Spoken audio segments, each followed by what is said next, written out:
Before we get started with today's show, I would love to be able to share with you that right now I am giving away the Rain Barrel Effect, my book, for free.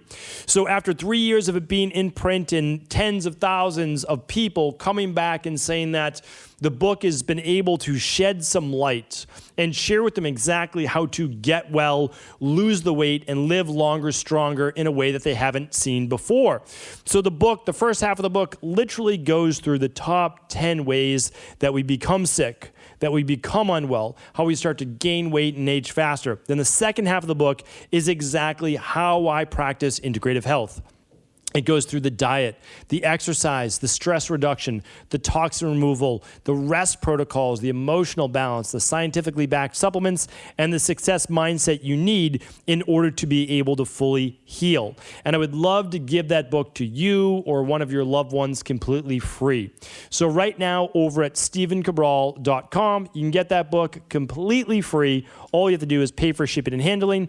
I pay to have the book printed. You pay for the shipping and handling. And again, you can check that out over at StephenCabral.com going on now. Enjoy the show. Take care.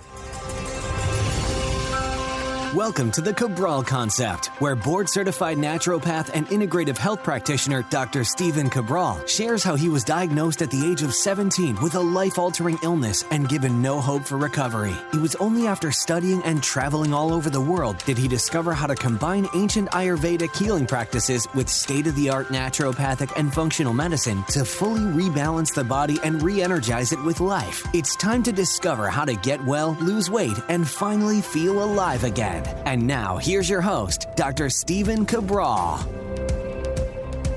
Welcome back, everyone. Great to have you here today. Love being able to talk about the topic of intermittent fasting. Yes, it is one of the most popular topics right now. So many people participating, so many people getting amazing benefits. But what happens when you take it too far? Well, on last week's episode, I shared with you what is too far and how does it affect hormones like testosterone. Now, remember, both men and women produce testosterone, and both men and women need testosterone for a healthy body. And those signs of lower testosterone can be lower drive, lower libido, lower stamina, lower endurance, lower, I think I said ambition, not as feeling as strong. So all of those things are super important, and you want to make sure that you're keeping healthy and normal levels of testosterone. So definitely check out last week's episode if you haven't already on how intermittent fasting can affect testosterone in both a positive and negative way, and how it affects it in a negative way.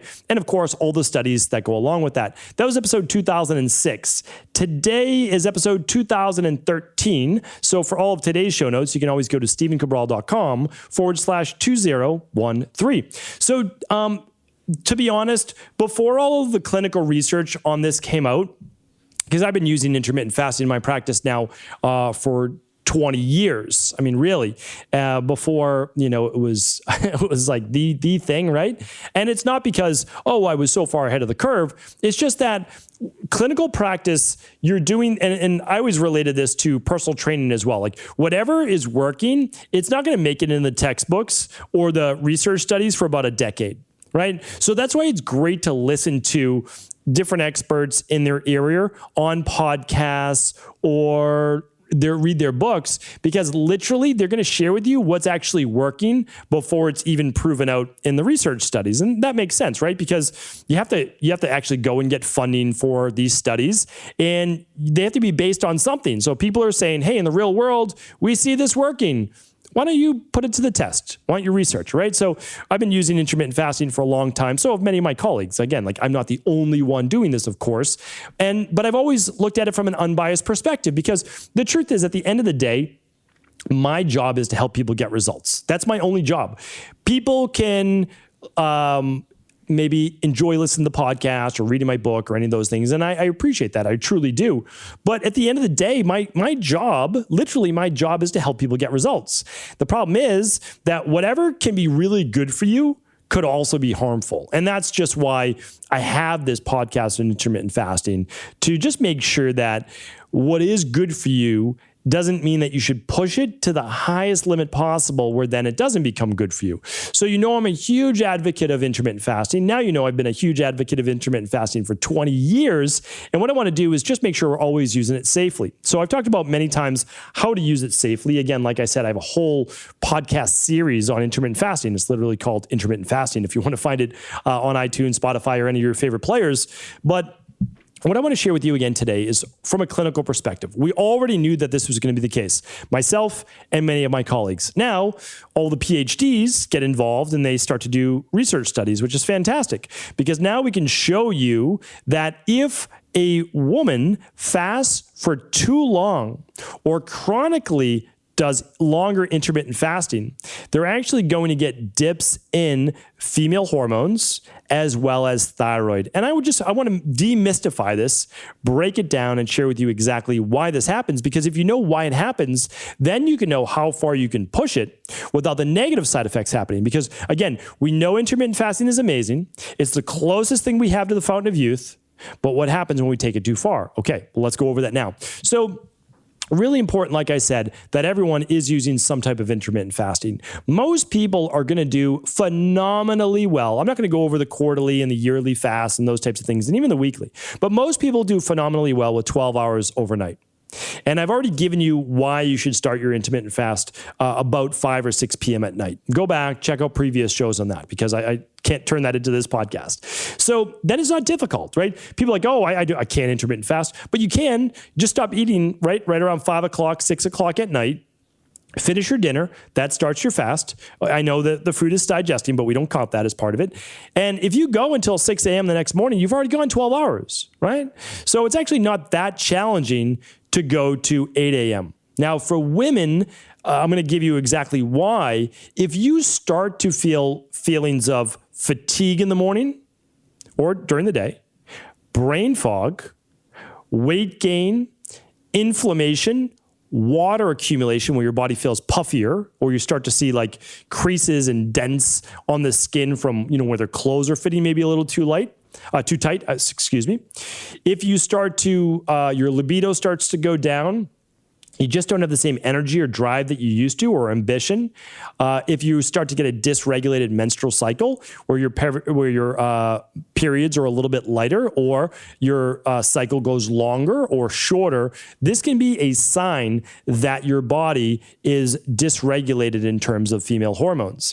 A few other things to look at are actually thinning of the hair on the top of the head, thinning of the outside of the eyebrow, more for the thyroid, acne maybe around the chin, or more bloating, cramping towards the end of your cycle, more like days 21 through, let's say, 28 of your cycle. So all these things super important because you want to catch them now, because if you don't, then it's going to lead to potentially high cholesterol.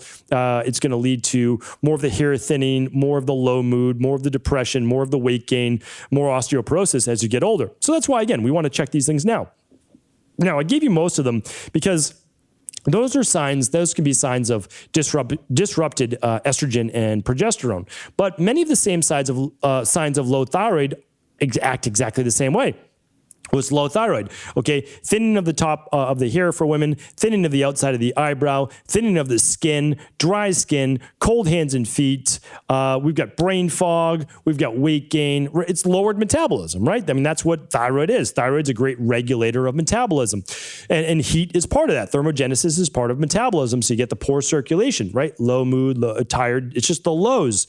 So this is important to look for that. Now, a lot of people say to me, well, I've been intermittent fasting for months and it just started now, so it can't be that because I've been doing this for months. Well, one thing I want to share with you is that it's an accumulation over time. So I wrote a book called The Rain Barrel Effect, which explains this. Now, if your rain barrel is fairly empty, which is a great thing, you get some stress and you add more stress and more stress. It doesn't overflow right away because your body's great at compensating. Now, if you were close to the top, which a lot of people are, I see many women on keto diets, very low carb diets, and intermittent fasting, their body plateaus. Like it stops losing weight after 3 to 4 weeks, and they actually start going backwards. They get really low mood. they get really tired, brain fog, and they start to gain the weight even if they're on that keto-based diet. So if that's you, it's not your fault. Like literally, you're not doing anything wrong. Your body's starting to fight back. So now let me explain why this happens, okay? Because then at the end, we'll share the happy medium of how to actually make this happen. Well, before I get to that, if anybody's like, it sounds like me, but I don't know if it's like, if I don't know if it's me, there's a lab that you can run right at home, literally the best lab in the world. It's for hormones. It's called the Stress Hormones Mood and Metabolism Lab. It tests your estrogen to progesterone. This is for men and women. Your estrogen to progesterone ratio to see if you're estrogen dominant. It looks at DHEA and testosterone. It looks at cortisol 4 times during the day. AM, which is going to be low if you're tired typically and fatigued and brain fog, then at noon, then at around 5 p.m. and then before bed. And if you can't sleep at night, you might have higher levels of cortisol. Good to check out. Then it looks at your T4, free T3, TSH, TPO antibodies. It looks at your insulin, vitamin D, hemoglobin A1C. The best test out there if you're having difficulty losing weight or you're lower mood or you think you have a lowered metabolism. All right, so let's move on now. Why does this happen? Okay, it happens because of this. Intermittent fasting, just like sauna, just like a cold plunge, just like a hard workout, they're all forms of stress in the body. You might say, well, okay, it's a stress, but it's a good thing, right? Well, it's a good thing.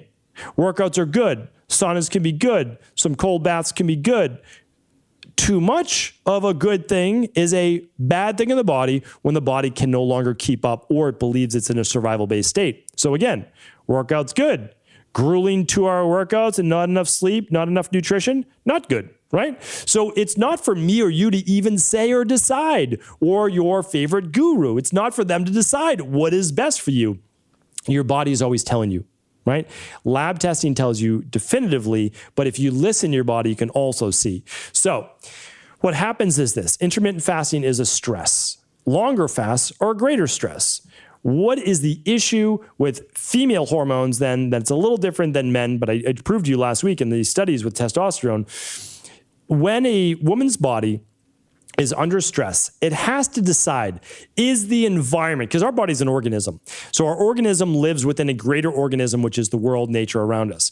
And your body gets feedback. It gets feedback from the proprioceptors of the body, the peripheral nervous system, and the central nervous system. Central nervous system basically delineates into your autonomic nervous system, and your autonomic nervous system branches into your fight or flight, which is called your sympathetic nervous system, and the other side, which is the parasympathetic, the rest, relax, digest. Okay. To make that a little bit simpler, is your body stressed? That's fight or flight. Or is it relaxed? That's parasympathetic, right? That's the rest and relax. Okay. So when you're in a fast, you're moving more sympathetic. What does your body do? Well, it produces typically more norepinephrine, an excitatory neurotransmitter. It may produce more dopamine, maybe, at least in the short term, to get you out there, get you looking for food, right? Back in the day. Well, our minds haven't really changed. That limbic part of the brain hasn't changed. And it produces more cortisol. Okay, the stress hormone, which is going to break down glycogen to use for fast fuel. So, over time, these stressors tell the body and the delicate nervous system, you are not in a good place. You in a survival-based spot. Look at all these stress hormones and neurotransmitters, excitatory neurotransmitters produced. We're going to do this. We're going to put the brakes a little bit, especially on progesterone. Progesterone levels are going to start to dip in women. Again, I've run tens of thousands of labs on this. And I can tell you, progesterone is what dips first. That leads to then a lot of luteal phase dysfunction. And to put that in normal talk, that means about 5 days to 10 days before you would get day 1 of menstruation, you start to feel more bloated or gaining water weight or lower mood or anxiety or acne or oily skin, any number of things that happen during that luteal phase when progesterone should be higher. That takes care of a lot of those symptoms. That's called estrogen dominance. And again, you can test that at that at-home lab that I will link up today at stephencabral.com/2013. So what causes that progesterone to dip? Higher levels of cortisol. That's it. Higher levels of stress hormones will cause progesterone to dip. But when you have higher levels of glucocorticoids and norepinephrine, think of norepinephrine as like adrenaline, like it's surging through your body. You're getting you going, right? That's why people feel so alert when they're fasting, because their body is surging oftentimes with stress hormones. All right, that's not the only reason, but I'm being fair, right? Part of it is that you're not using energy for digestion. So that's also helpful for energy, right? We want to look at both sides. So what happens is when the body produces those stress hormones from the HPA axis, the hypothalamus telling the pituitary gland, telling your adrenals, hey, produce norepinephrine, we're stressed. Produce glucocorticoids, we're stressed, we're in fight or flight. What does it do? It actually starts to then slow thyroid production, or it stops thyroid T4 from becoming the active form of thyroid hormone called T3, right? Can be converted to reverse T3. So now we have lower progesterone, and we have lower thyroid. Well, what does that mean? Well, no big deal for a day or so. But what happens over weeks? Over weeks, it lowers your metabolism and it dysregulates your menstrual cycle. So now women are retaining more water, gaining more weight, having more difficulty losing weight, getting frustrated, they're lower mood, they are trending more towards depression, they have less ambition, less drive, less libido, their muscle tone isn't as great, and their skin starts to get thinner, may even get some adult acne and thinning hair. And I've worked with so many women, and they're like, yeah, well, that perfectly describes me. And I say, well, here's the thing. The good news is this. We know exactly why that happens. I mean, like, that's the good news. The bad news is it does happen, but it's actually a protective mechanism from the body saying we need to slow metabolism. So now you can survive on less calories, right? That's part of the reason why. And we need to dysregulate or just lower sex hormones so that you're not going to get pregnant, because the environment that you're living in is not a safe environment. You're in a stressed environment, and that's probably not good for the child coming into this world. So what do we need to do? Well, we just reverse engineer it. And we use a couple different things. And first, if possible, we lab test, and then we're going to give the thyroid a little support. We're going to use something like full spectrum magnesium. We're going to use something like adrenal soothe. We're going to use maybe estrogen balance if there's estrogen dominance. And we're going to give the body more micronutrients, B vitamins, more nourishment, so that it feels like, oh, okay, we're getting all of our nutrients. And then we're going to use reverse dieting that I've done on our previous podcast to slowly increase the caloric intake and slowly increase some carbs, because carbohydrates are the only macronutrient that cuts cortisol and stress. Because fat is great, right? It's a good fuel source. Protein is great. Protein, believe it or not, taken enough, it can actually be converted to carbs. It can be converted to glucose, so that can work. But we can also just give the body what it wants, and it's a healthy version of carbohydrates, not going overboard, and that's how we can help in the long run too. So you might say to yourself, well, intermittent fasting then sounds terrible for women. No, not at all. Not at all. Here's what you want to think about.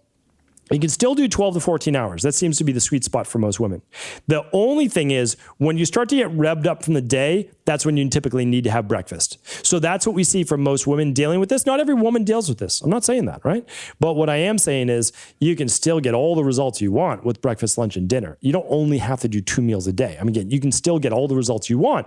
So it's working with what's called bioindividuality.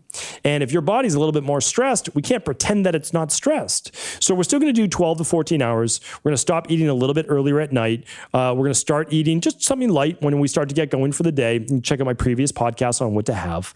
And we can do other things to lose weight. Once we get the metabolism going a bit, we can do a functional medicine detox. We can even use the fat velocity system. We can do things like that. It's still going to work great. And then what I would say is, if you're someone that likes to do a 24-hour fast once a week, I've talked about that before. Okay, there's not an issue once you get your metabolism normalized again, but you're just not going to want to do a hard workout that day or a big stressful day that day, right? So it just can't be a super stressful day, because then you're telling your body, wow, we're not eating and we're under stress, which is the hard workout. So all it is again, working with your bioindividuality. Some people a little bit more sympathetic nervous system primed. Those people just have to be careful with the length of time that they're fasting. So hopefully this was helpful. Remember, I'm going to be doing many more of these shows, and I've done many in the past. So what I'll do is I'll link up to all the previous intermittent fasting shows. I'll even link up to all my female hormone shows and my thyroid shows. So if you really want to dive deep, you can get that. And I'll link up a couple of PubMed studies as well. So if you want to look at the research on this, you can do that too. But remember, no matter what really happened to your body, there's always an underlying root cause that can be rebalanced. You can get back to health, a healthy metabolism, a healthy body, a healthy brain. There's just no doubt about it. You can do it. All right. So thanks so much for tuning in. And until next time, which is tomorrow, I'll talk with you soon. And of course, if this show is helpful, please do feel free to pass it along to anyone else you believe it could serve. Take care, everyone.